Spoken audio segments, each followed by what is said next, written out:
I sort of walked into the house and she got a shock and looked at me and she's like, "Oh no, what's wrong?" And I'd said, "Look, they let me go." And we spent about 15 minutes just panicking. What are we going to do? Like, what are we going to do now? How are we going to live? And then after about 15 minutes, it was really my wife who turned around and said, "Gaby, this is the best thing that could have happened to you. You've been talking about starting your own business. You've been talking about doing your own thing. This is the push that you need."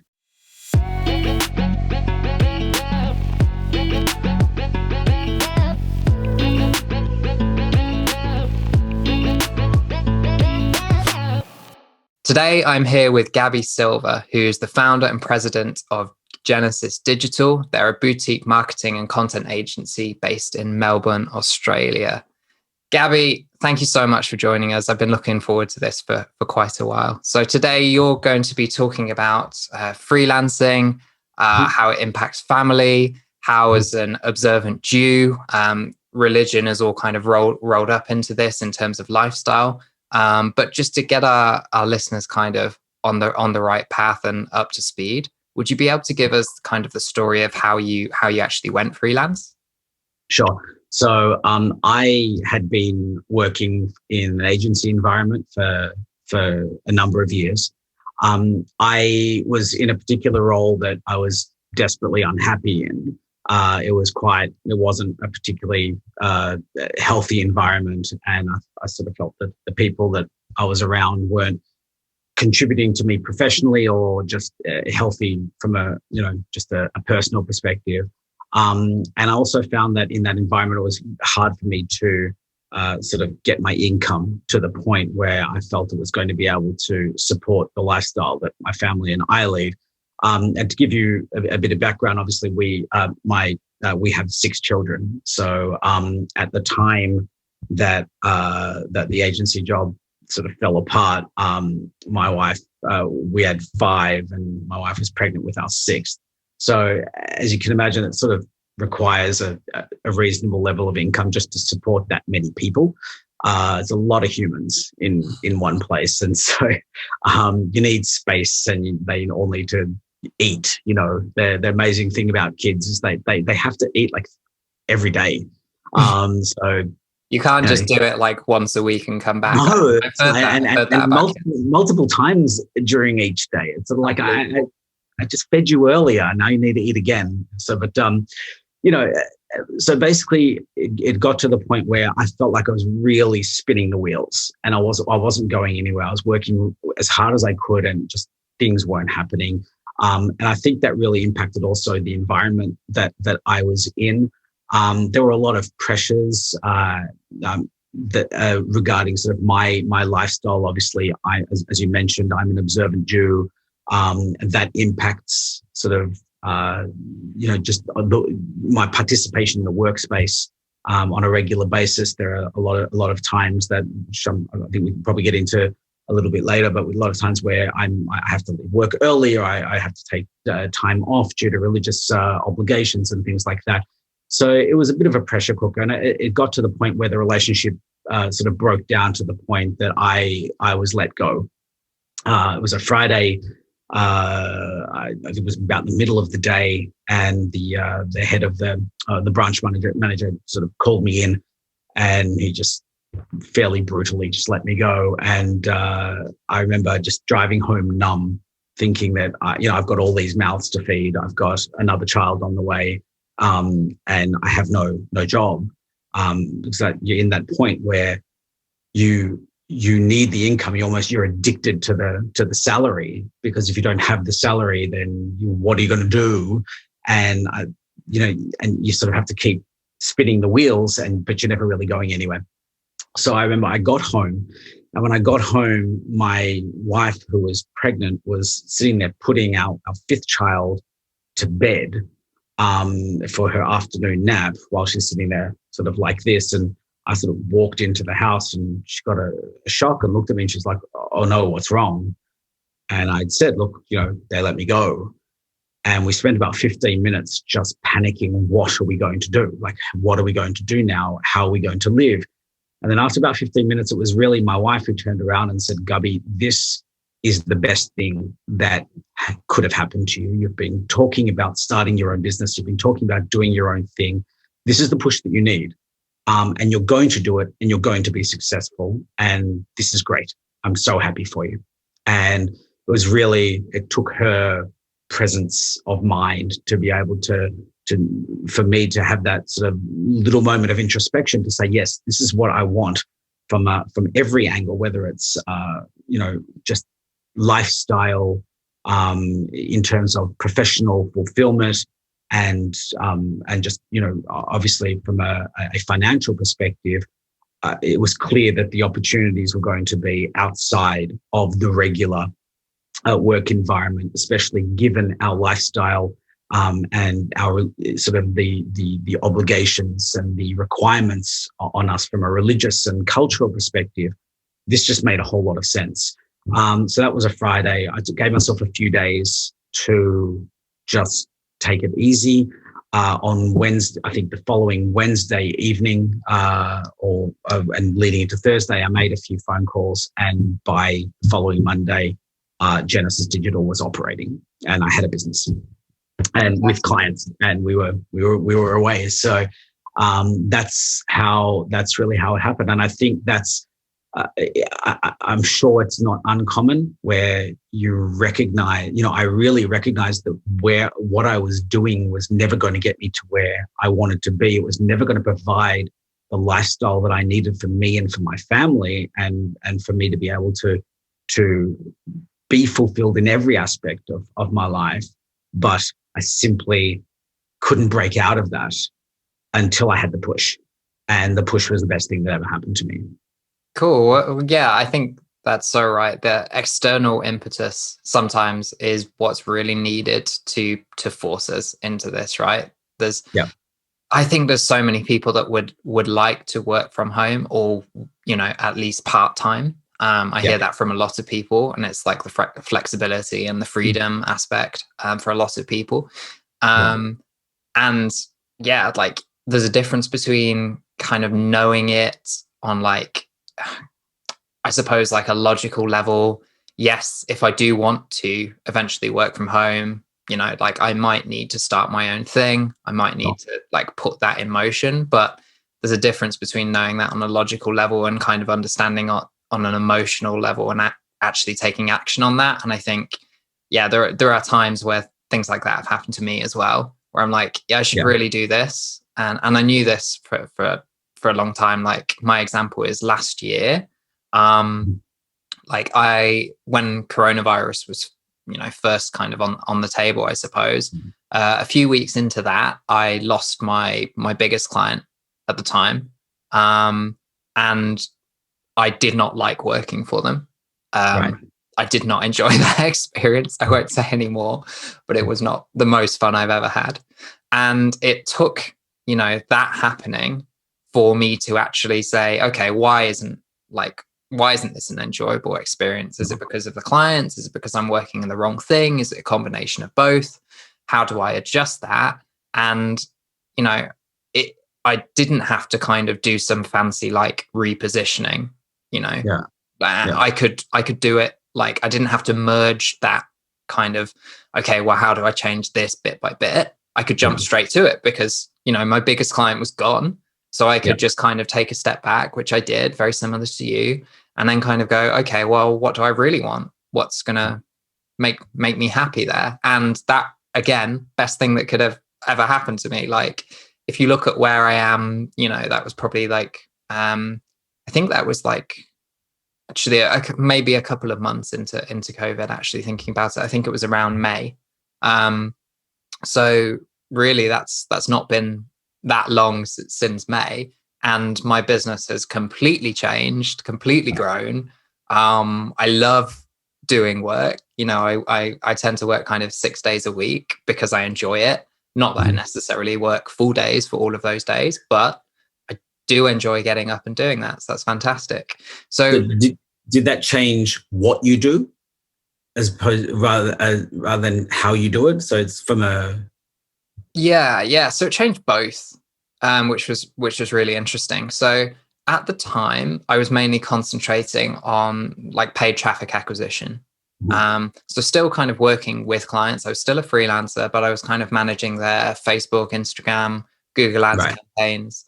And I thought, okay, well, it's still kind of an income needed there. So what I kind of transitioned was from doing it on a freelance basis to moving into more of an agency model. So I spent a little while kind of bringing on new clients for that, putting the right people in place, and then very much a hands-off role. So with the clients that I take on, they're all e-commerce clients for the paid traffic acquisition stuff. But I have somebody else managing them all day to day. And then I just kind of take my cut and, for kind of being the agency owner. And then I probably spend, maybe an hour on each client per month, just making sure everything's right, checking in with people, sorting out invoices and that sort of stuff. But these days, like the stuff that I do on a freelance basis is completely different. It's all around content strategy and content creation. And that's the stuff that, one, I'm really good at, and two, I really enjoy. I just couldn't really see a few years ago how to make it into a proper career. And it took kind of lots of trial and error. I kind of started out with copywriting first, and then actually found that content marketing just made far better use of my skill set. But anyway, I want to get back to you because you've got such like an interesting story. And I think, like with you, family and religion is so kind of interwoven. And you mentioned kind of the lack of flexibility at your previous workplace, and that's something that's opened up for you now. So could you talk about like what it means to be an observant Jew in terms of what's expected from you on certain days and holidays and things like that? So just to preface that, the place that I was working, they weren't inflexible. They were actually quite accommodating, but it was written into my contract. So I don't want to sort of give the wrong impression there. But what that shows is the fact that I had to have allowances for my religious observance written into my contract kind of illustrates the fact that it's quite the demands that are placed on a religiously observant Jew on a day-to-day basis are quite quite weighty. So essentially, we have times where we are basically just unable to work, and in addition to not being able to work, we're unable to utilize most technology. So we're unable to drive when we wouldn't use phones, computers, or anything electronic. And that's on a weekly basis. So we have the Jewish Sabbath goes from sundown on Friday until nightfall on Saturday. So completely off the grid at that point. But obviously we can't just sort of go until sundown and then done. There's a preparation that needs to be, we all need to get ready. We've got to get our kids ready. We've got to get the house ready. And there's no more, after sundown, there's no more cooking. There's no more anything. It's just everything is done. And we just switch off, check out, and we're in the moment. And it's a wonderful experience. Like getting to that point is quite involved. Mm-hmm. So can we talk about like some of the preparation for a second? Like, because that's something that I wouldn't have thought of, right? I'd love to hear more about that. Most of it, like everything Jewish, most of it has to do with food. And we were talking about challah earlier. So, my wife's cooking challah now, because it's Thursday night here. So tomorrow's the night. So a lot of it is just, just getting the food ready. And it's one thing as a Jew, we have like a really elaborate Friday night dinner and then Saturday afternoon lunch every single week. It's literally Christmas dinner and Christmas lunch every single week. As Jews, we look at non-Jewish people freaking out like in the lead up to Christmas about, I've got to, just running to and we just laugh because we're just like, we do this every single week. It's hilarious. But everything's relative. So for us, there's a huge preparation, but also that the house needs to be clean. All of the, ourselves and all of the children need to be showered in Sabbath clothes. So when I say we can't use any technology, we can't switch lights on and off. So, for example, there are lights that are going to remain on for the full Sabbath or the holiday.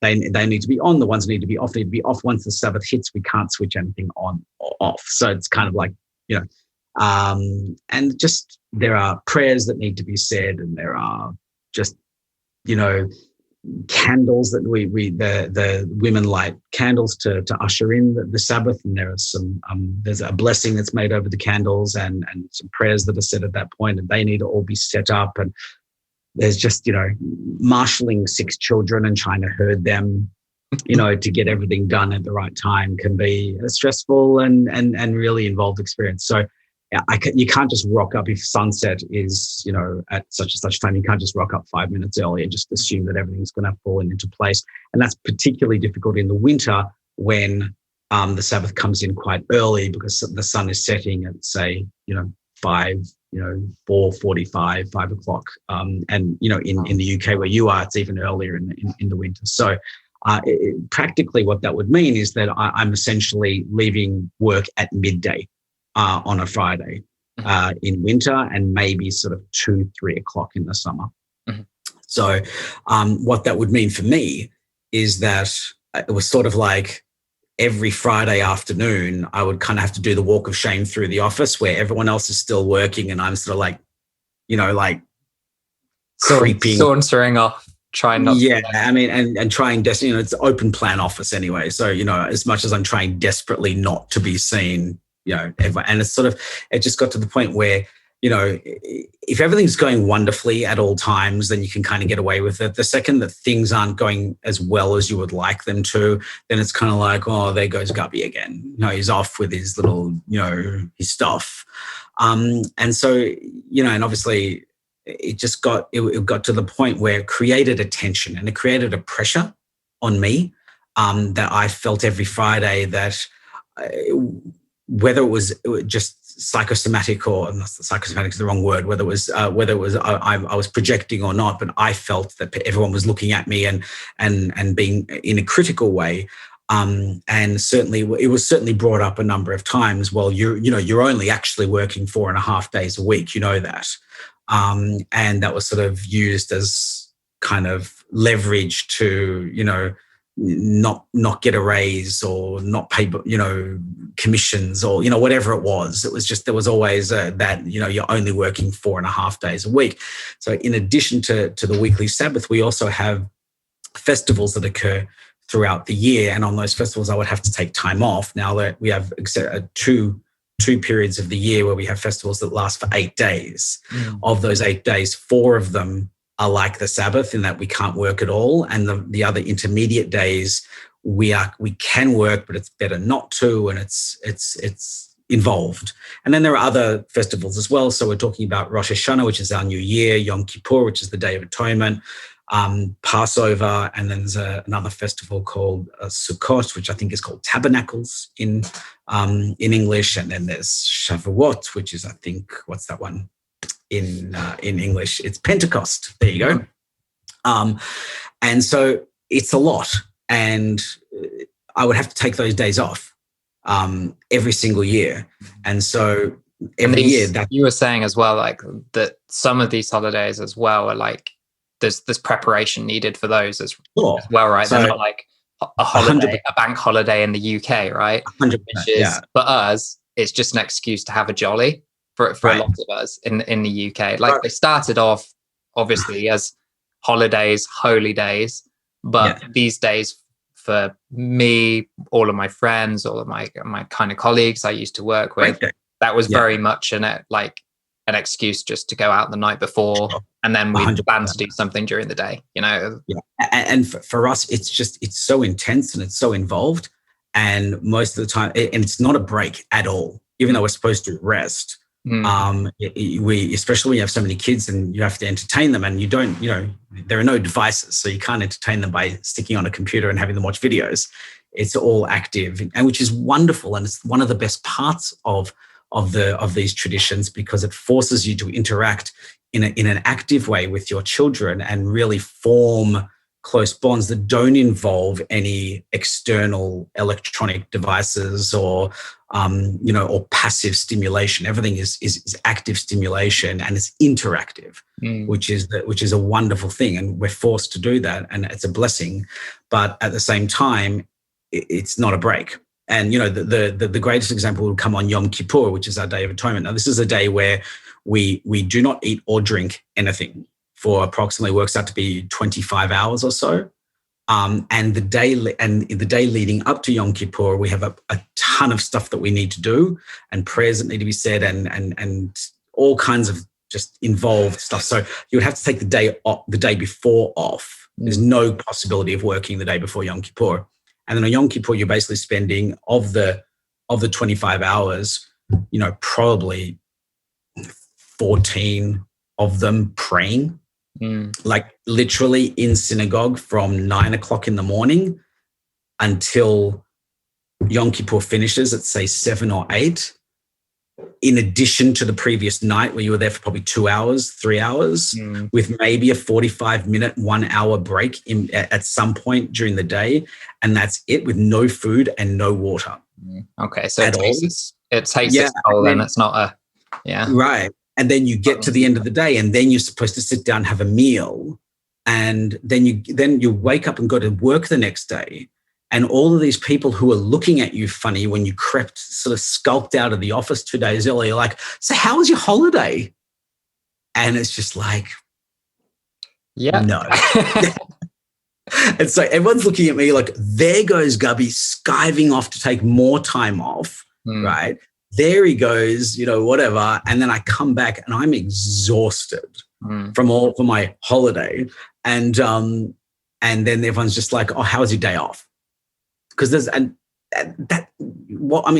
no frame of reference, right? So you can't blame anyone for thinking that. As far as you said, you think, well, when we get a day off, Christmas, Easter, these are religious holidays. What do we do on Christmas or Easter? We hang out, we relax, we do whatever, we fight with our families, whatever it is that people do on Christmas. But it's theoretically relaxing. There's nothing relaxing about any of the Jewish holidays at all. No, it sounds like they're very kind of intensive, and there's lots of preparation and things required. Sure, and by the time you get to them, you're exhausted. But the point is that they're not for us to just the holidays aren't for us to just sit back and on the couch and just chill.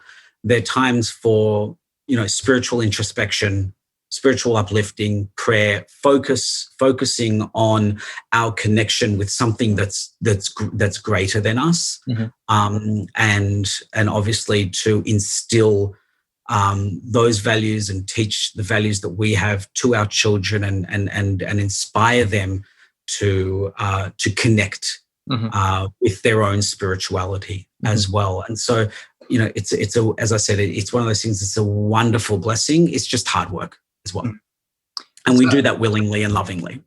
Given that you've mentioned your children, your family there, so your kind of transition from kind of working for somebody else to working for yourself was quite interesting, because you had obviously was it 4 or 5 kids before that, and some kids afterwards. So you had kids that kind of experienced you doing the 9 to 5.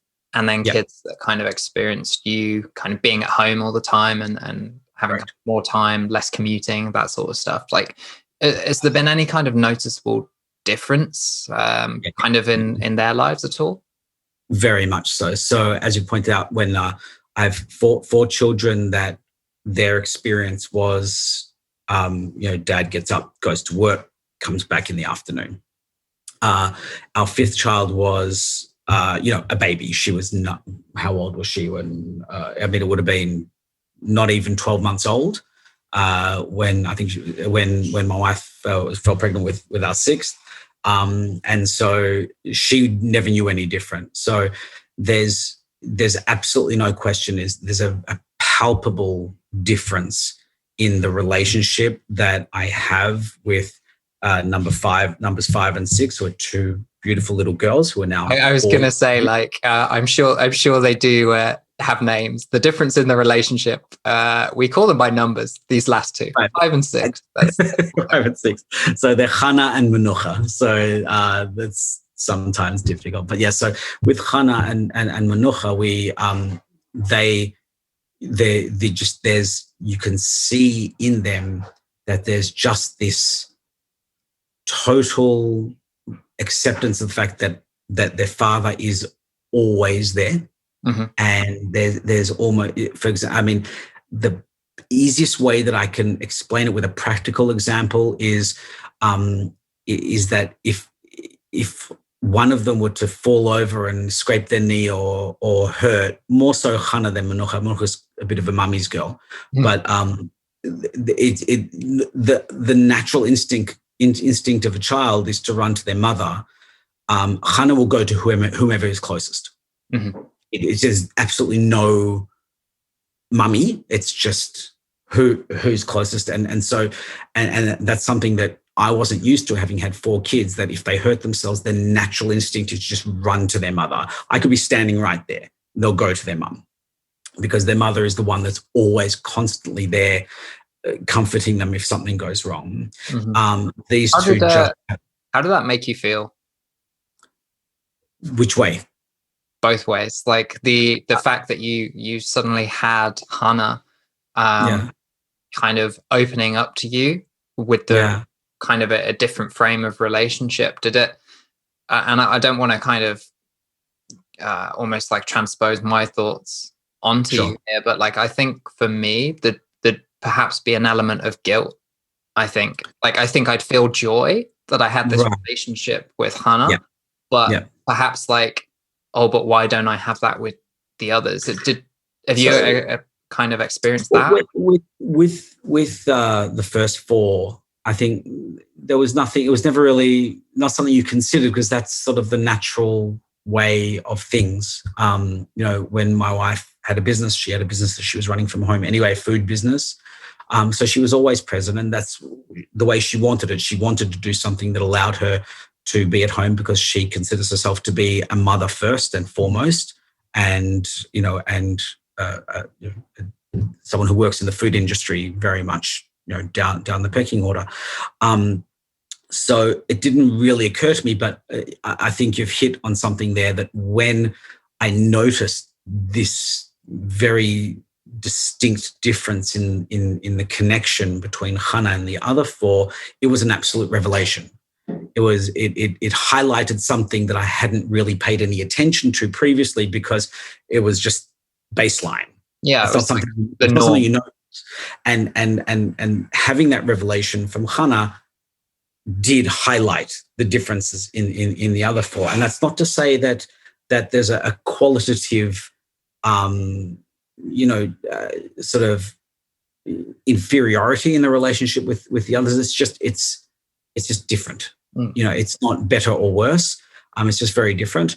I don't love them any less, and they don't love me any less. It's just there's just an instinctive difference in the way they connect with us, and that's true of all children. Each child connects differently with each parent and with each other. So because they're all individuals. But I mean, I suppose there is a part of me that maybe felt that, we have boy, girl, girl. And if anything, I probably felt that, wouldn't it have been great to have this experience with a boy? Mm-hmm. Because the boys naturally, there's a different kind of connection between a father and a son, and a father and a daughter, and also with a mother and a son and a mother and a daughter. It's just a different kind of connection. And I guess for me, it would have been, I kind of feel like that's something I missed out on a little bit, was being able to have that same kind of intensity and closeness, physical closeness, and with a boy, and kind of experience that and how it works. But that's the way everything fell into place, and it's still. I have no regrets whatsoever. But I kind of look at it more as a blessing that's been given to me for Hannah and Menucha. Definitely. So I'm curious though, because obviously I don't have any kids of my own yet. But what what do you think the difference would have been if you're able to kind of have that relationship with a boy? It's a really good question. I mean, I frankly don't know, because as I said, each child is completely different. And as I said, even with Hannah and Menucha, there's still a difference in the way that they are. Menucha is still very attached to her mother. And there are times where, if she does it herself, she'll run to me, but there are times where she definitely just wants mum. I suppose with a boy, you share something that's a little more intangible. Obviously males and females, we're all human. We're all the same on many, many different levels, but we do process, things a little bit differently. Our emotional and intellectual responses can to the same set of circumstances can be different. Men approach things one way, women approach things in another way, and that's a massive generalization to say about like 3.5 billion people on either side in the world. But I mean, I think anyone who's been in a relationship will understand that that men and women are there are certain differences between the way men and women respond to their environment. So yeah, I mean, like my wife and I probably fall into quite a stereotypical kind of like assumption of kind of, I guess, like traditional gender kind of roles, I suppose, in that I would describe her as like, if there was going to be like an emotional one and a logical one, she's the emotional one and I'm the logical one. Like she helped me process a lot of my emotions, almost like I don't want to say that I outsource my emotions to her, but like, because that's not true, although it is quite an interesting thought. But I do kind of like almost lend what I'm going through to her for her to kind of interpret it and then almost kind of pass it back to me. So I would kind of agree with that. And she does the same with like her logical decision making. Obviously, she's fully capable of that. Like she has like her gut, but I'm better at being able to unpick the different points and take a step back and do that sort of thing. So I think there's definite truth in what you're saying. Well, that sounds like a really healthy relationship, to be honest with you, because it sounds like you're both leaning on each other for each other's strengths, and rather than there are times where that can be a source of conflict. And sounds like you're actually utilizing each other's strengths to actually grow both as individuals and as a couple, which is wonderful. And in our case, we have a little bit of gender reversal at times because I'm a monumental snag. And what's snag mean? Sensitive new age guy. Right. So you're gonna have to explain that. I've not Oh, you've never heard the okay, all right. So sensitive, basically it's just sensitive new age guys more, I guess the stereotypical image of the man is sort of is more, as you said, more practical, more nuts and bolts, less emotional, whereas women are traditionally far more empathetic, far more emotionally driven, and more, more caring, and will approach and see things, in a more, emotional and I guess nurturing light than men. There are aspects of our personalities and our response to things where that actually gets reversed. I'm sometimes the one that says like, but this is how I feel, but my wife is like uber practical. She's amazing in terms of how she's always what needs to be done, how does it need to be done, what's the best way of doing this, and it's not. I don't think either of us have a monopoly on either of those things, but there are times where we look at it and we're just like, hey, who's the dude and who's the chick in this relationship? Yeah. And sometimes I'll sort of express that kind of feminine aspect of my character, and she'll often express the masculine side of her character, and it just works. It's fantastic. Amazing. Well, like it's great. Like everyone's able to find find their strengths and when that is able to happen. I think in terms of the owning your own business, kind of bringing it back to that, like obviously you've had kind of the freedom aspects that that we've talked about, which is great, and the impact on your children and your relationship with them, your relationship with your wife as well, which is just amazing. In terms of like the earning potential for your work and how that relates to your family, obviously, as you said, like 6 kids is a lot. Like that's a lot of mouths to feed. So what's kind of the impact been there? My wife and I will frequently just, obviously, we're constantly evaluating how we're going in all aspects of our lives, whether it's our children's education, whether it's our financial situation, et cetera, et cetera. We frequently will just look at each other and go, how could we have possibly managed to do this if I was still working in the agency? Like, I don't understand how we survived. I genuinely have no idea how we survived at the time. Looking back on it, I can only just say that, obviously as a religious Jew, my first impulse is to say that God just made it happen. And I have no other logical explanation because just the numbers don't. Yeah, they don't seem to add up. Yeah, and even to this day, I never look at my accounts ever.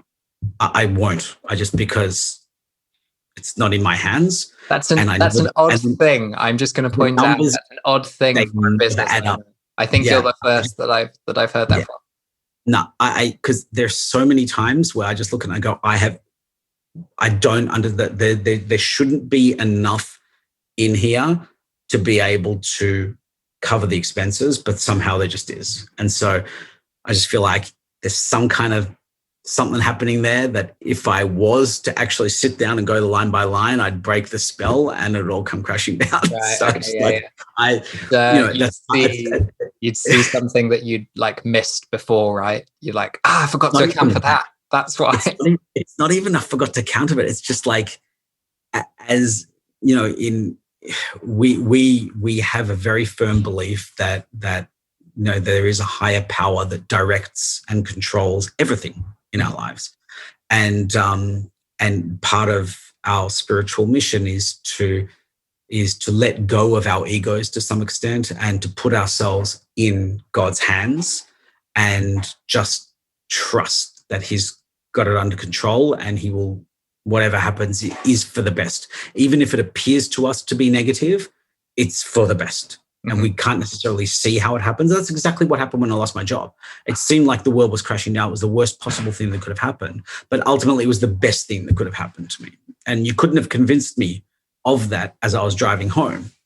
But, within a very short space of time, it became quite apparent that it was the best thing that could have happened. And that's just a good example of that. But certainly in terms of of just pure earning potential, I just can't compare. There's no, as I said, we look at it and we just don't understand how. There's no way we could have made our lives work in the way that we currently are if I was still stuck to tied to a salary that was not increasing at the rate that we needed to increase.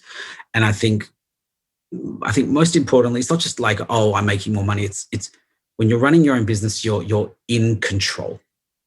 And if you have some skills and you understand how to utilize those skills, and if you're passionate about what you do, and if you're able to work on yourself to the point where what you have to offer is valuable, you can then set your income to some extent by demonstrating value and then simply asking to be compensated at a level which is commensurate with the value that you are providing, right?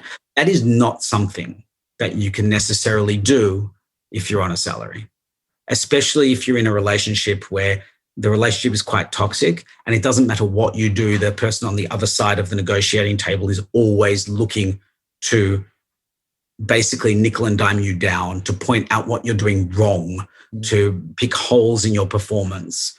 And you know that you're going into it, you want to maximize your, what you're getting out of the relationship. They want to minimize what they're putting in. And so as opposed to, hi, I'm Gaby from Genesis Digital. This is what I can do for you. This is what I did for somebody else. I can do the same for you.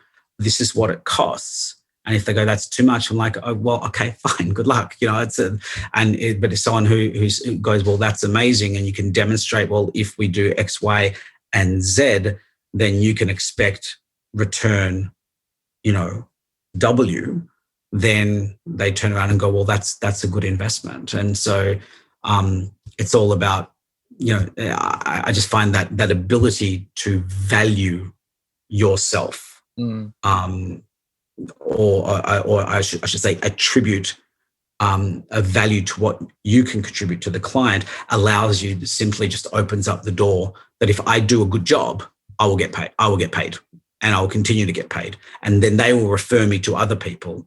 A classic example of that is there was one client with who I had on the hook when I was at the agency. I hadn't closed it yet. And then they let me go. And then I called, I don't know whether this is ethical or not, but I called the guy and I said, hey, look, I'm going out and doing my own thing now.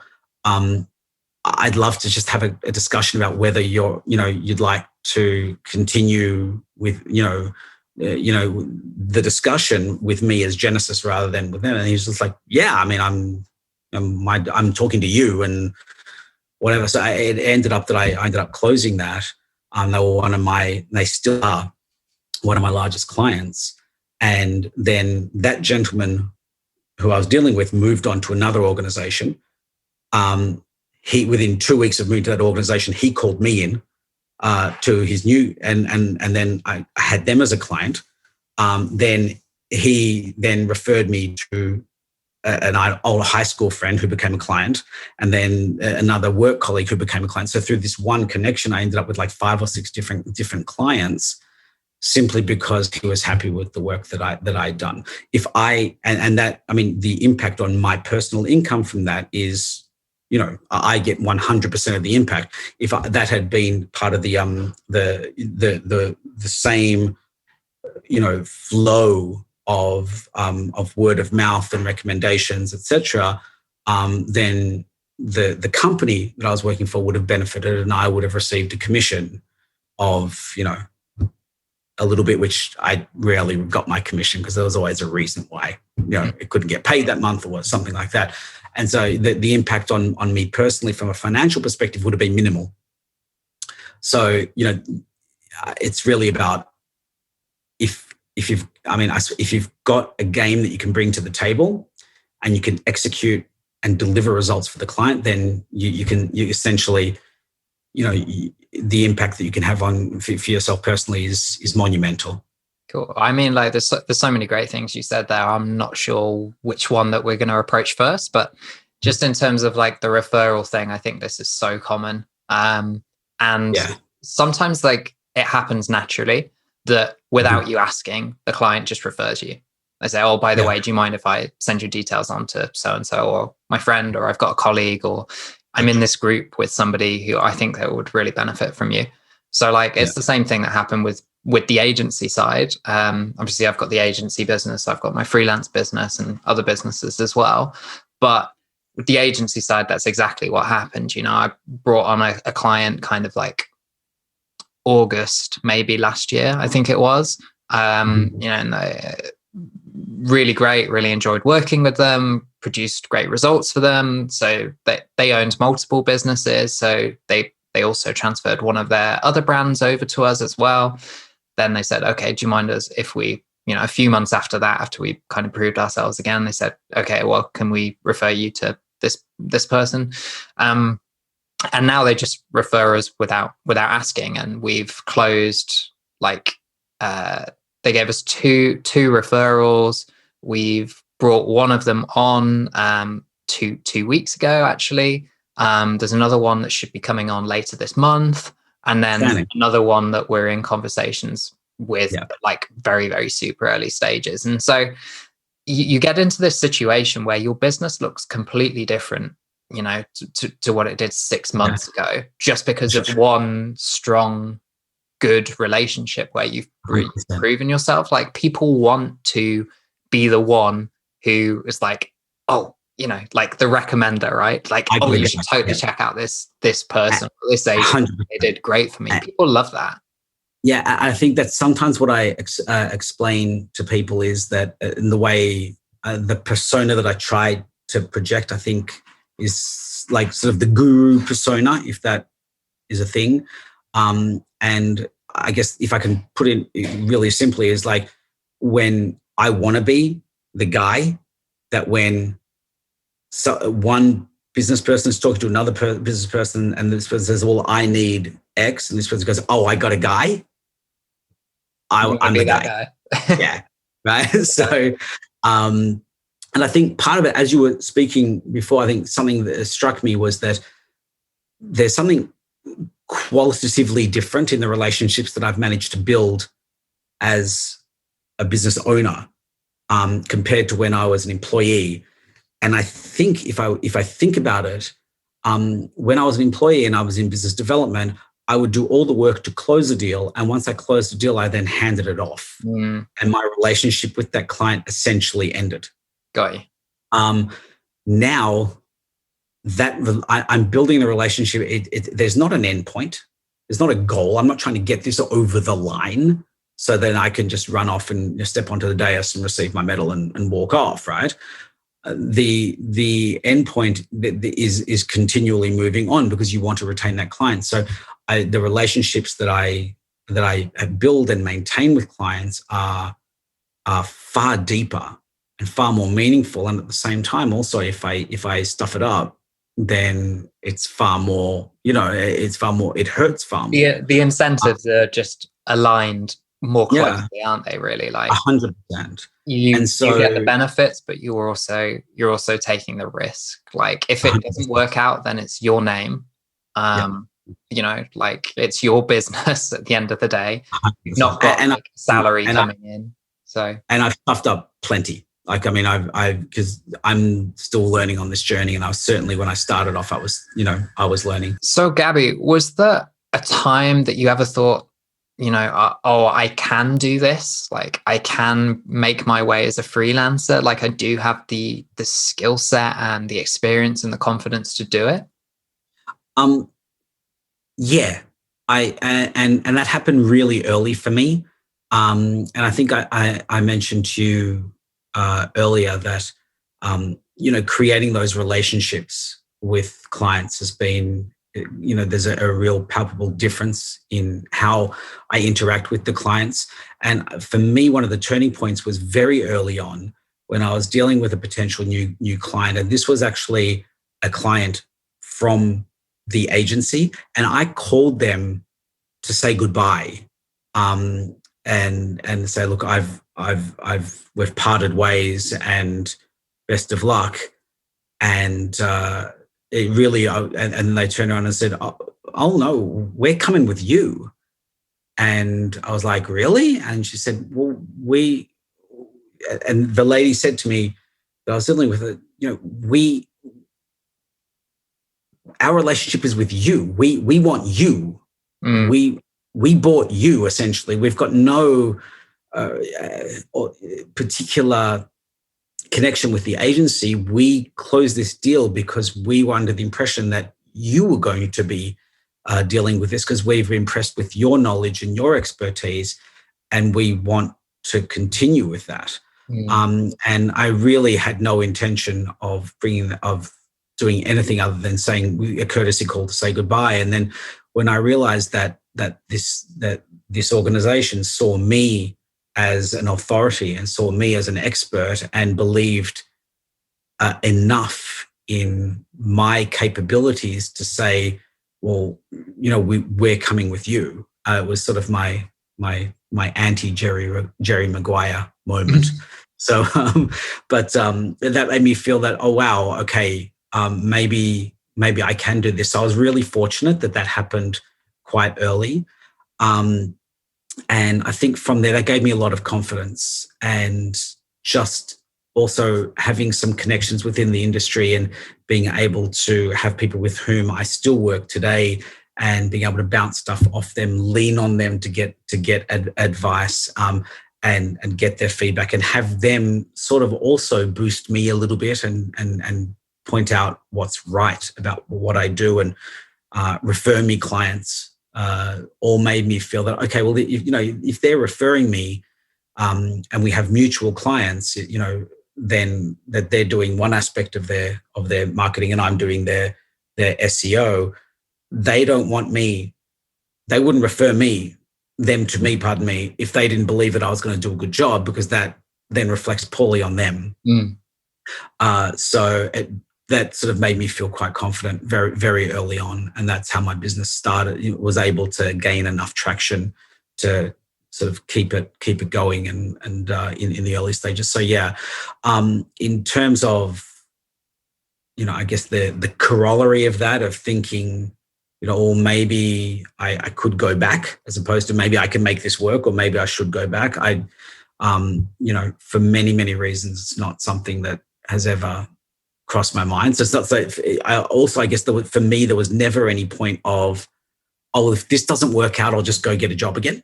Do you know what I mean? I think taking away that safety net has forced me to just throw myself in and try to improve myself and work on my skills as much as I can, to be as competent and as authoritative as I can possibly be, and continue to improve. Because I can't see myself going back. We go back to the discussion we had about the religious requirements and the pressure that I felt, constantly having to juggle the requirements of my family and the requirements of my religious observance. And in some cases, those are intermingled. So just to give you another example, we have morning prayers, and I would, go to the synagogue and have to come home, and, we have 4 children, my wife, and then 5 children, and my wife as an infant, and is then is pregnant again. And that's physically incredibly demanding of her. And then the house is just a tornado, and then you get the older kids to school, and then and then I felt, I could see my wife physically struggling. And so I felt I really needed, she's my priority. I really needed to help get the house in order. And so by the time she got back, I'm getting trying to get the house in order. And maybe we could actually sit down for 5 minutes and have a cup of coffee together. And so what was happening was, due to all my prioritizing my wife, I was constantly 10, 15 minutes late. Because I had family and religious requirements, and everyone else is rolling out of bed, brushing their teeth, putting some clothes on, going to work. When I wake up 5 o'clock in the morning, right? And by the time I get to work, it's, at 9 o'clock. I mean, I've had half a day already. It's, and then to have to be constantly feeling, well, you're supposed to be here at 8:45. Well, now it's 9 o'clock. Why are you late? It's like, dude, no idea. So to go back to that kind of pressure and feeling that, that there's a time I must be there, and from this time till that time, I just couldn't do it anymore. It's not, I don't know that I could ever go back to that environment. Yeah, I kind of feel like, in a way, there's certain ways that I feel like freelancing has made me soft. Yeah. And it's nothing related to skill set or anything like that, because like my skills and what I'm actually able to achieve have gone on leaps and bounds from where they were a few years ago even.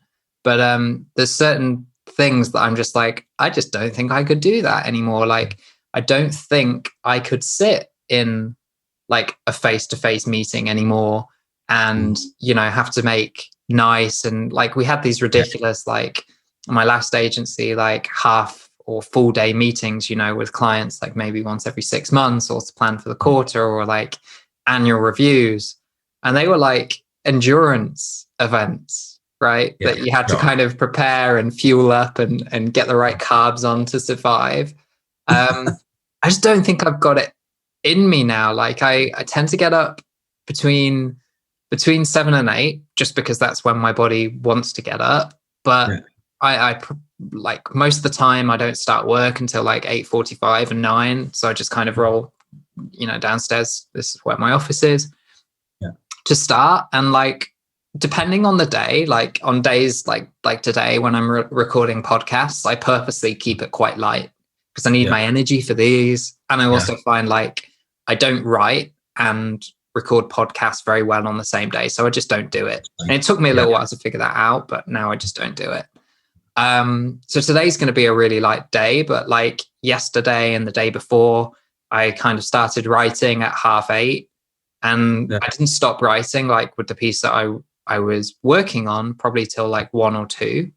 Oh, wow. And I just worked all the way through. And then I had like a 2-hour lunch, and then I put in like 3 or 4 more hours in the evening just to catch up on a lot of the admin and the email and that sort of side of things.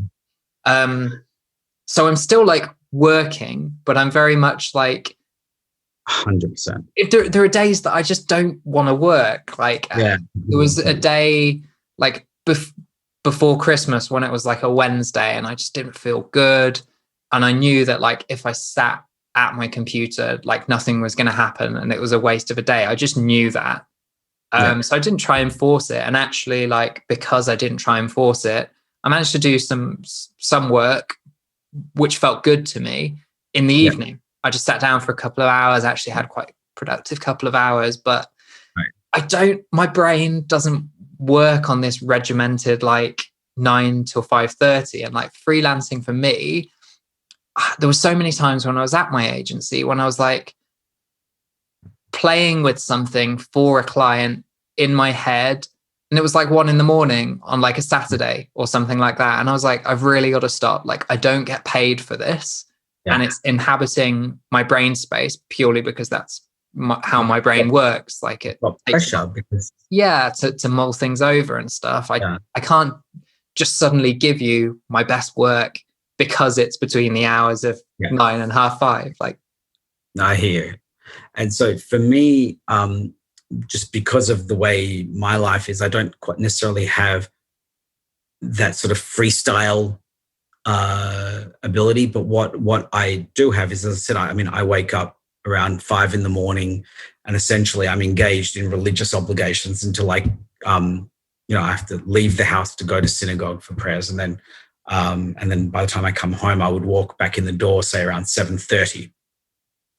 And then, there are kids and things that need to happen, et cetera, et cetera. And then, by the time I've dropped the kids off to school, I normally do the school run, and then I come home, and then, my wife and I will try and remember the number, the license plate of the truck that hit us.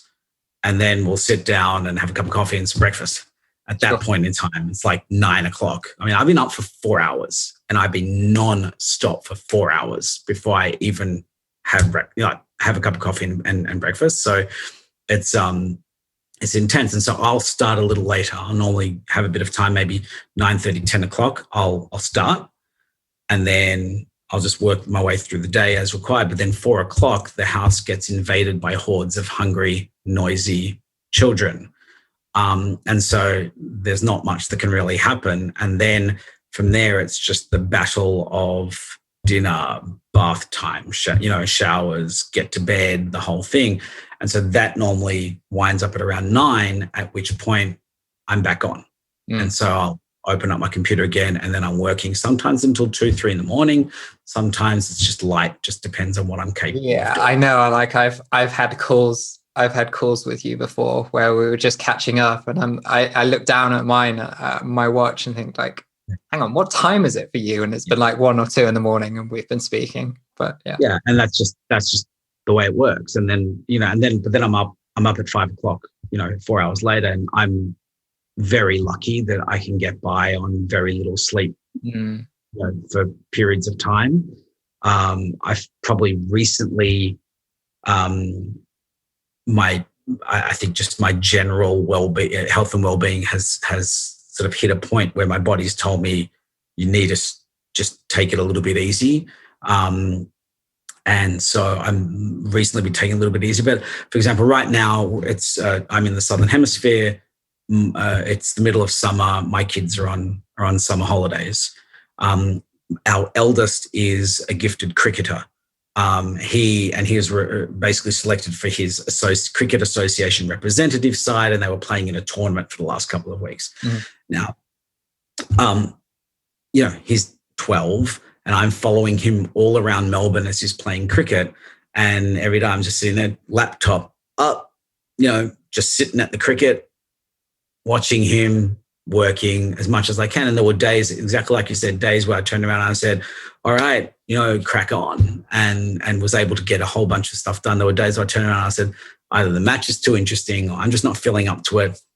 Just, not going to happen today. And I think that knowing yourself a little bit and understanding when you're going to be productive, when you're not going to be productive, and then taking the responsibility that if I wasn't productive then, I've got to find productive time somewhere else, and being in control of that, right? As opposed to having the pressure of, as I sort of mentioned earlier, you must be in the office from this time until this time, and you must be productive during that time. And that's just those are the parameters under which you need to work, as opposed to, no, I'll find the time when I'm going to be most productive, and I'll be productive then, within whatever my mind, my body, my soul is telling me at that point in time. And I think it's just a better way to live. It's a better way to work, and I think it makes me a better practitioner of what I do professionally. It certainly makes me a better father, and it makes me a better husband. And I feel like just everything in my life is improved from breaking out of the shackles that salary imposed upon me, and the environment that comes with that salary, and believing in myself enough to have the courage of my convictions that when pushed into that situation, I could just make it happen. And with, obviously some help from above, in my line of spiritual work, that's, we can't take full credit for everything. Everything happens for a reason, and with some help.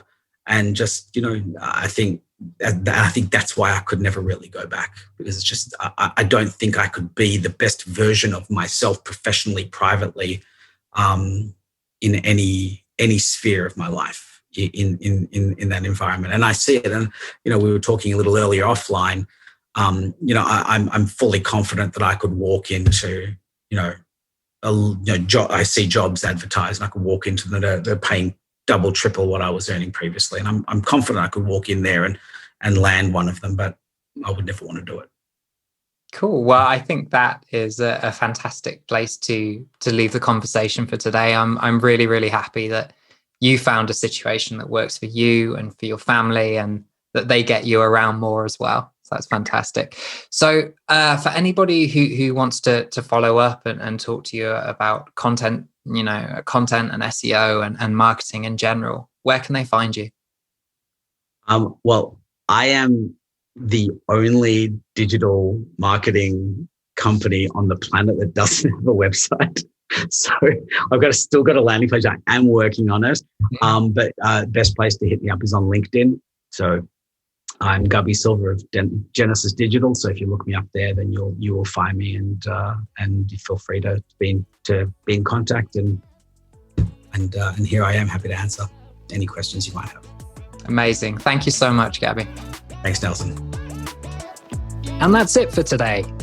You've been listening to the Working From Home podcast with me, Nelson Jordan. We've been talking about the good, the bad, and the ugly side of remote work. Thanks so much for listening, and I really hope you've enjoyed the time you've spent with us today. If you'd like to discuss the podcast, you want to make a new friend, or you're interested in working with me on a copywriting or digital marketing project, then visit nelson-jordan.com. That's nelson-jordan.com. where you can also sign up to my newsletter to hear about this podcast and other exciting projects. Until next week, goodbye.